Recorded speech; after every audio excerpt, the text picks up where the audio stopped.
Një plagosje me armë zjarri ka ndodhur në Durrës. Një 31 vjeçar bëhet me dije se është paraqitur me plagë në këmbë në urgjencën e spitalit rajonal të Durrësit. Ka nisur hetimet pas njoftimit të policisë nga ana e spitalit për rastin.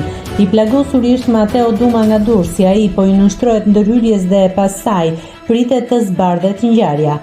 Është jashtë rrezikut për jetën dhe paraprakisht nuk ka dhënë shpjegime. Durrës, informacion paraprak. Më datë 3/11/2025 rreth orës 14:20 ka shkuar për ndihmë mjekësore në urgjencën e spitalit të Durrësit jashtë rrezikut për jetën. Shtetasi MD, 31 vjeç, banues në Durrës, i cili dyshohet se është dëmtuar në këmbë në zonën e femrës me armë zjarri në rrethana ende të paqarta. Është ngritur grupi hetimor në drejtimin e prokurorisë dhe po punohet për sqarimin e plotë të rrethanave të rastit. Nëse klikoni mbi butonin subscribe, do t'ju shfaqen të gjitha publikimet tona. Ju ftoj t'i bëni subscribe kanalit, të pëlqeni videot dhe të lini komentin tuaj.